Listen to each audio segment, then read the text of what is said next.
हिंदू धर्म के 24 संस्कार हैं। उनमें से एक है उपनयन संस्कार, जिसके अंतर्गत जनेऊ पहनी जाती है। आज हम आपको बताएंगे क्या है जनेऊ के धार्मिक और वैज्ञानिक महत्व और इसके साथ ही इसके स्वास्थ्य लाभ क्या हैं। उपनयन संस्कार, जिसे यज्ञोपवीत संस्कार भी कहा जाता है, जनेऊ को अन्य नामों से भी जाना जाता है, जैसे उपवीत, यज्ञसूत्र, व्रतबंध, बलबंध, मोनीबंध, ब्रह्मसूत्र आदि। जनेऊ धारण करने की परंपरा वैदिक काल से चली आ रही है। हिंदू धर्म में प्रत्येक हिंदू का कर्तव्य है जनेऊ पहनना और उसके नियमों का पालन करना। जनेऊ धारण करने के बाद ही यज्ञ तथा स्वाध्याय करने का अधिकार प्राप्त होता है। आइए जानते हैं जनेऊ क्या है।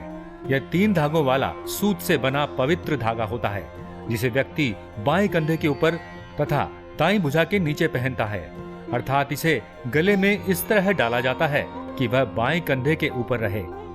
जनेऊ में 3 सूत्र होते हैं जो त्रिमूर्ति के प्रतीक होते हैं, यानी ब्रह्मा, विष्णु और महेश के प्रतीक होते हैं, जिसे देव ऋण, पितृ ऋण और ऋषि ऋण भी माना जाता है, और सत्व, रज और तम के प्रतीक भी होते हैं। साथ ही ये 3 सूत्र गायत्री मंत्र के 3 चरणों के प्रतीक हैं, तो 3 आश्रमों के प्रतीक भी।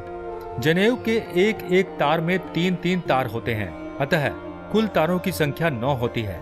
उनमें से 1 मुख, 2 नासिका, 2 आंख और 2 कान, मल और मूत्र के 2 द्वार मिलाकर कुल 9 होते हैं। इसका मतलब यह है कि हम मुख से अच्छा बोलें और खाएं, आंखों से अच्छा देखें और कानों से अच्छा सुने।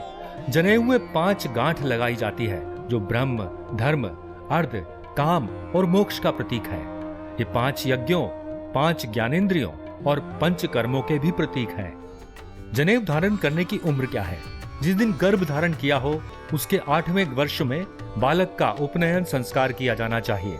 जनेऊ पहनने के बाद ही विद्या आरंभ होनी चाहिए, लेकिन आजकल गुरु परंपरा के समाप्त होने के बाद अधिकतर लोग जनेऊ नहीं पहनते, तो उनको विवाह के पूर्व जनेऊ पहनाई जाती है, लेकिन वह सिर्फ रस्म अदायगी से कुछ ज्यादा नहीं, क्योंकि वे जनेऊ का महत्व नहीं समझते हैं। किसी भी धार्मिक कार्य, पूजा पाठ, यज्ञ आदि करने के पूर्व जनेऊ धारण करना जरूरी है। हिंदू धर्म में विवाह तब तक पूर्ण नहीं होता जब तक कि जनेऊ धारण नहीं किया जाए। आइए जानते हैं जनेऊ धारण करने के क्या नियम हैं। शौच आदि क्रिया के दौरान जनेऊ को दाहिने कान पर चढ़ा लेना चाहिए और हाथ स्वच्छ करके ही उतारना चाहिए। इसका मूल भाव यह है कि जनेऊ कमर से ऊंचा हो जाए और अपवित्र न हो। यह बेहद जरूरी होता है। अगर जनेऊ का कोई तार टूट जाए या 6 माह से अधिक समय हो जाए तो बदल देना चाहिए। खंडित जनेऊ शरीर पर नहीं रखते। धागे कच्चे और गंदे होने लगे तो पहले ही बदल देना उचित है। घर में जन्म मरण के सूतक के बाद इसे बदल देने की परंपरा है। जिनकी गोद में छोटे बच्चे नहीं हैं, वे महिलाएं भी जनेऊ संभाल सकती हैं, किंतु उन्हें हर मास मासिक शौच के बाद उसे बदल देना पड़ता है।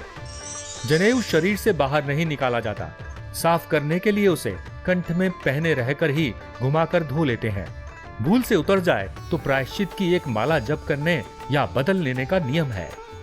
बालक जब तक इन नियमों के पालन करने योग्य हो जाए, तभी उनका यज्ञोपवीत संस्कार करना चाहिए। आइए अब जानते हैं क्या है जनेऊ का वैज्ञानिक महत्व और इसका स्वास्थ्य पर क्या प्रभाव पड़ता है। बार बार बुरे स्वप्न आने की स्थिति में जनेऊ धारण करने से ऐसे स्वप्न नहीं आते। जनेऊ को हृदय के पास से गुजरने से यह हृदय रोग की संभावना को कम करता है, क्योंकि इससे रक्त संचार सुचारू रूप से संचालित होने लगता है। जनेऊ पहनने वाला व्यक्ति सफाई नियमों से बंधा होता है। यह सफाई उसे दांत, मुंह, पेट, कृमि, जीवाणुओं के रोगों से बचाती है। जनेऊ को दाएं कान पर धारण करने से कान की वह नस दबती है जिससे मस्तिष्क की कोई सोई हुई तंद्रा कार्य करती है। दाएं कान की नस अंडकोश और गुप्तेंद्रियों से जुड़ी होती है। मल मूत्र विसर्जन के समय दाएं कान पर जनेऊ लपेटने से शुक्राणुओं की रक्षा होती है। कान में जनेऊ लपेटने से मनुष्य में सूर्य नाड़ी का जागरण होता है। कान पर जनेऊ लपेटने से पेट संबंधी रोग एवं रक्तचाप की समस्या से भी बचाव होता है। जनेऊ धारण करने से विद्युत प्रवाह रेखा नियंत्रित रहती है, जिससे काम क्रोध पर नियंत्रण रखने में आसानी होती है। जनेऊ से पवित्रता का एहसास होता है।